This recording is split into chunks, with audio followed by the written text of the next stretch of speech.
성경 말씀 마가복음 3장 13절에서 19절입니다. 또 산에 오르사 자기가 원하는 자들을 부르시니 나온지라. 이에 12를 세우셨으니 이는 자기와 함께 있게 하시고 또 보내사 전도도 하며 귀신을 내쫓는 권능도 가지게 하려 하심이라라. 이 12를 세우셨으니 시몬에게는 베드로란 이름을 더하셨고 또 세베대의 아들 야고보와 야고보의 형제 요한이니 이 둘에게는 보아내게 곧 우리의 아들이란 이름을 더하셨으며 또 안드레와 빌립과 바돌로메와 마테와 도마와 알페의 아들 야고보와 및 타데오와 가나안 시몬이며 또 가롯 유다니 이는 예수를 판 자더라. 아멘. 오늘은 예수님의 12명의 제자가 나옵니다. 그래서 제자는 어떻게 되는가? 즉 제자는 어떻게 우리가 이 본문을 통해서 어떻게 예수님이 제자가 되는가라는 부분을 살펴보도록 하겠습니다. 이 예수님의 12명의 제자의 이름은 마가복음, 마태복음, 누가복음에 다 나옵니다. 그런데 누가복음을 참조해서 우리가 이 말씀을 살펴보면 누가복음 6장 12절에 예수님이 기도하시러, 즉 예수께서 기도하시러 산으로 가사 밤이 맞도록 하나님께 기도하시고 밝음에 그 제자들을 부르사 그 중에서 12를 택하여 사도라 칭하셨으니 그랬습니다. 그러니까 예수님이 12명의 제자를 부를 때 그냥 즉흥적인 것으로 부른 것이 아니라 이 12명의 제자를 부르기 위해서 밤이 맞도록 하나님 앞에 기도하시고 산에 올라가서 기도하시고 그 다음에 하나님이 정한 그 사람을 선택하고 12명의 사도로 세웠다. 이렇게 기록을 하고 있어요. 자, 오늘 마가복음 3장 13절에도 보면 이거를 간단하게 기록하고 있는데 또 산에 오르사 자기가 원하는 자들을 부르시니 나온지라 그랬습니다. 그러니까 예수님께서 산에 올라가서 밤이 맞도록 기도하시고 하나님이 원하는 자들을 부르셔서 12명의 제자를 삼았다라고 볼 수가 있습니다. 자, 그런데 이 12명의 이름을 보게 되면은 대부분이 갈릴리 바다의 어부나 그런 동네에 사는 사람들입니다. 즉, 세상적으로 봤을 때 힘 있고 권력 있고 부자고 능력 있는 사람이 아니라 평범한 사람들이에요. 자, 이 사람들을 데리고 지금 예수님은 위대한 하나님의 나라를 이루겠다라는 생각으로 12명의 제자를 부르는데 세상적으로는 어느 우리의 개념은 전혀 유명하지 않는 사람이다. 그리고 자랑할 것이 아무것도 없는 사람들이다. 그런데 예수님이 이 사람들을 예수님의 제자로 불렀다. 이게 참 중요하죠. 그래서 그 제자를 부르신 그 주님이 오늘 저와 여러분을 주님의 제자로 부르신 것입니다. 우리가 세상에 아무것도 자랑할 것이 없고 내세울 것이 없지만 주님이 부르셨던 이 한 가지 사실이 저와 여러분에게 큰 기쁨이요 또 은혜가 되는 것입니다. 이 사실을 사도 바울은 고린도전서 1장 26절에 보면 이 부분을 잘 설명을 했습니다. 형제들아 너희를 부르심을 보라. 육체를 따라 지혜 있는 자가 많지 아니며 능한 자가 많지 아니하며 문볼 좋은 자가 많지 아니하도다. 그러나 하나님께서 세상의 미련한 것들을 택하사 지혜 있는 자들을 부끄럽게 하려 하시고 세상의 약한 것들을 택하사 강한 것들을 부끄럽게 하려 하시며 하나님께서 세상에 천한 것들과 멸시받는 것들과 없는 것들을 택하사 있는 것들을 피하려 하시나니 이는 아무 육체라도 하나님 앞에서 자랑하지 못하게 하려 하심이니라. 즉 이 말씀은 왜 하나님이 약하고 천한 것들을 택했냐? 우리를 자랑할 것이 아무것도 없기 때문에 오직 예수만 자랑하게 되는 것입니다. 만약에 내가 좋은 학벌을 가지고 있고 좋은 능력을 가지고 있다면 예수님만 자랑하는 것이 아니라 나를 자랑하게 돼 있죠. 사람은 다 자기를 자랑하잖아요. 그런데 내가 아무리 봐도 자랑할 것이 아무것도 없는 거예요. 그러니까 우리는 무엇만 자랑하냐?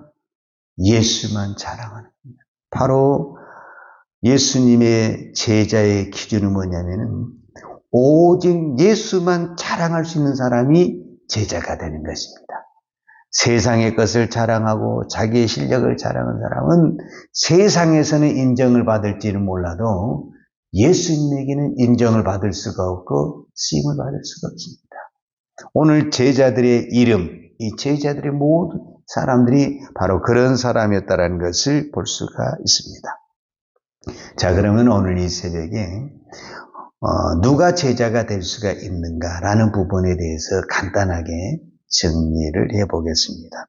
자, 첫 번째 13절에 보면 또 산에 오르사 자기가 원하는 자들을 부르시니 나온지라 그랬습니다.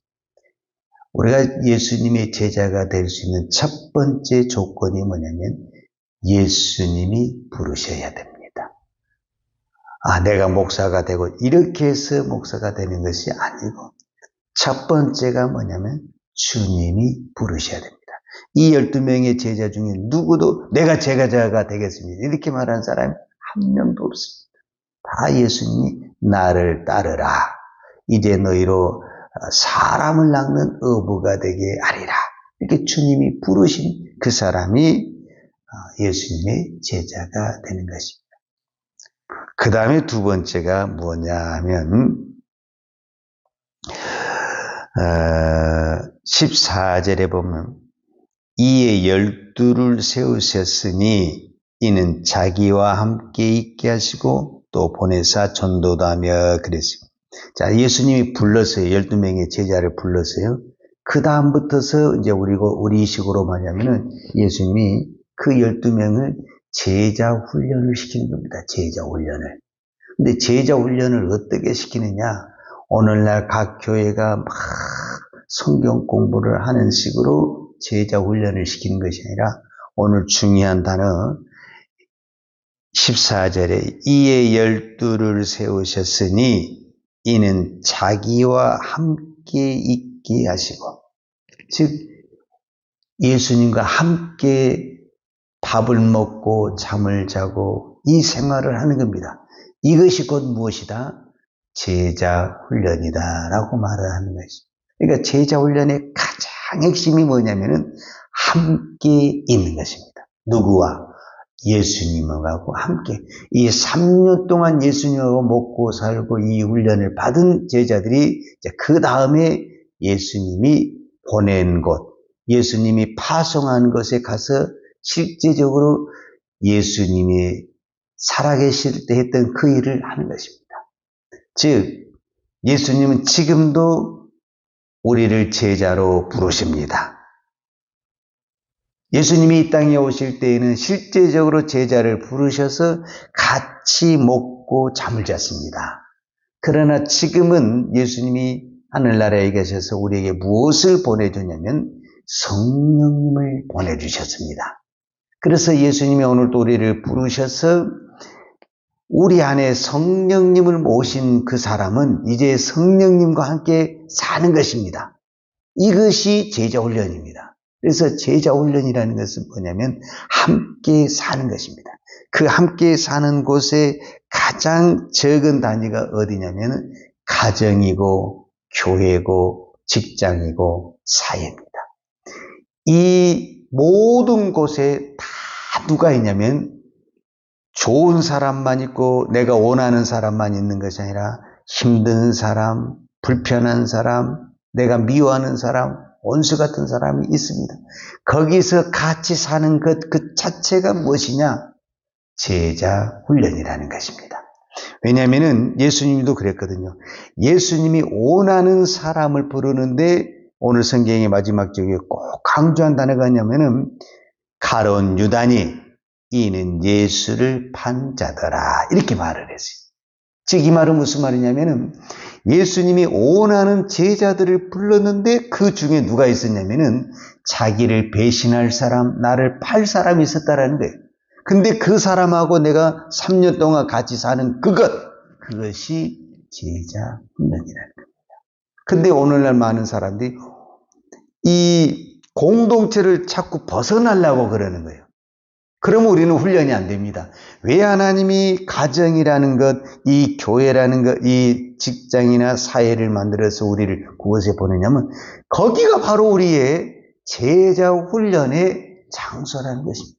우리는 교회 와서 성경 공부를 열심히 하는 것을 제자 훈련인데 그것은 사람이 인적으로 하는 것이고 예수님이 지금도 성령님을 통해서 제자 훈련하는 것은 뭐냐면은 성령님이 우리와 함께 계시면서 그 공동체 안에서 생활하게 하는 것. 이 교회, 우리가 교회 생활을 해보면 알지만 교회가 다 내 마음에 든 사람이 있습니까?